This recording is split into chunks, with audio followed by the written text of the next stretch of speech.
Hello friend, नमस्कार। कैसे हो आप सब? मैं ठीक हूँ और यहाँ पे मैं रेडी हो चुकी हूँ।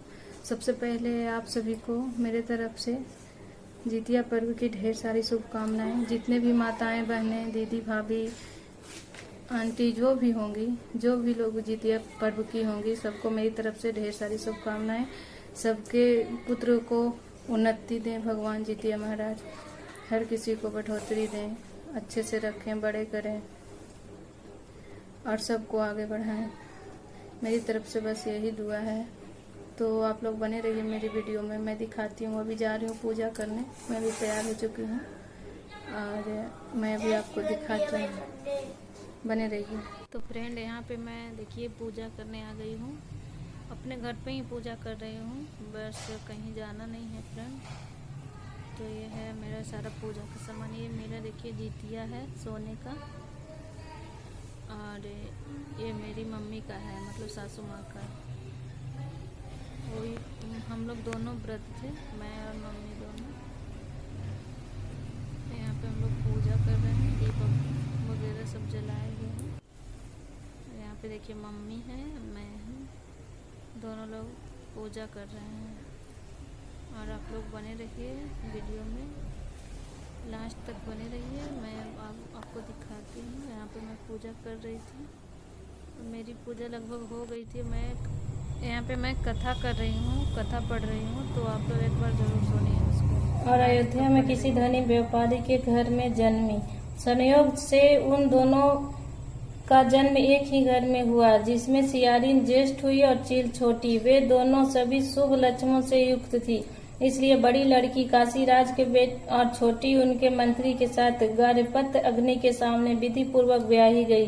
पूर्व जन्म के कर्म फल से वह मृगनयनी रानी हुई, जिस किसी भी संतान को उत्पन्न करती वह मर जाती थी। और पूर्व जन्म की बातों को स्मरण करने वाली मंत्री की पत्नी ने अष्टवसियों की सदृश तेजस्वी 8 बेटे उत्पन्न किए और सभी जीवित रह गए। अपने बहन के पुत्रों को जीवित देखकर ईर्ष्यावश राजपत्नी ने अपने स्वामी से कहा कि यदि तुम मुझे जीवित रखना चाहते हो तो इस मंत्री के भी पुत्रों को उसी जगह भेज दो जहां मेरे बेटे गए हैं, अर्थात इन्हें मार डालो।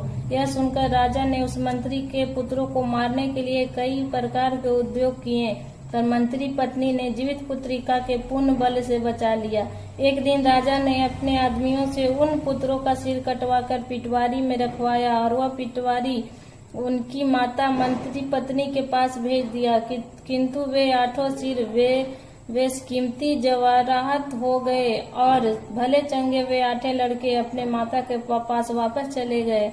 उनको जीवित देखकर राजपत्नी को बड़ा विस्मय हुआ। अंत में वह मंत्री की पत्नी के पास आई और उसने पूछा, बहन, तुम कौन सा ऐसा पुण्य किया है जिससे बार बार मारे जाने पर भी तुम्हारे बेटे नहीं मरते? इस प्रकार मंत्री की पत्नी ने कहा, पूर्व जन्म में मैं चील थी और तुम सियारिन। हमने और तुमने साथ साथ जीवित पुत्रिका का व्रत किया था।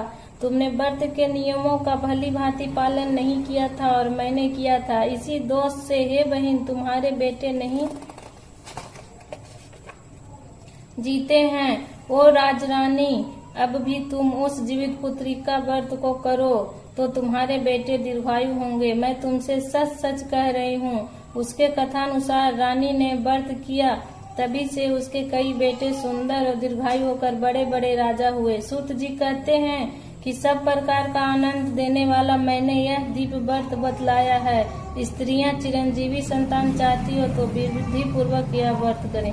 प्रेम से बोलो जीवित वाहन बाबा की जय, दुर्गा माता की जय, सभी देवी देवताओं की जय।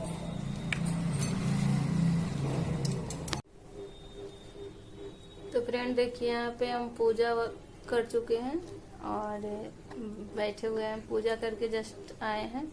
यहाँ मेरा बेटा है, ये देखिए मेरा जितिया पहना हुआ है, धागे वाला जितिया। ठीक से फेस बनाओ।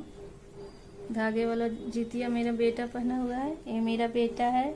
मैं इसकी दीर्घायु के लिए, इसकी खुशी के लिए आज जितिया का व्रत की हूँ। और ये मेरी बेटी है, इसके लिए भी मैं की हूँ। इसे भगवान बहुत आगे ले जाए, इसे भी दीर्घायु करें। और ये देखिए फाइनली मेरा ये जितिया पहनी हुई है। मेरा दोनों है, दोनों राजकुमार है मेरा, दोनों। मैं इन्हीं लोग के लिए जितिया व्रत की हूँ। और मेरा ये बेटा थोड़ा सा बदमाश है, मम्मा का बात नहीं मानता है, तो भगवान इसे जल्दी से एकदम अच्छा सा प्यारा सा बेटा बना दे और अच्छी अच्छी बुद्धि सिखा दे और बहुत आगे ले जाए। बस मैं यही कामना करती हूँ जीवित वाहन बाबा से कि हम लोग को खुश रखे, मेरी फैमिली है, परिवार है, सबको खुश रखे और मेरे बच्चों को भी खुश रखे। तो आप लोग कैसे कमेंट करके बता दीजिए। ये मेरी क्यूटी गर्ल है, ये मेरी भी क्यूटी गर्ल है। देखिए ये बहुत बदमाशी करती है।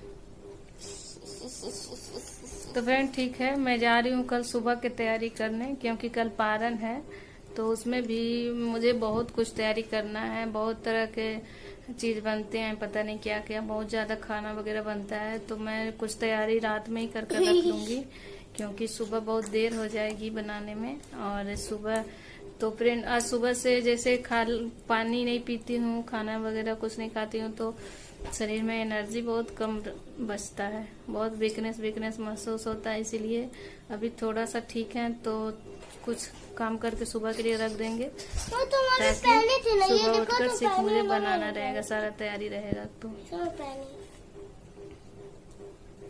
तो ठीक है, यहाँ बस आज के लिए बस इतना ही, फिर मिलते हैं नेक्स्ट व्लॉग में। तब तक के लिए बाय बाय। बाय करो, बाय करो बाबू, बाय।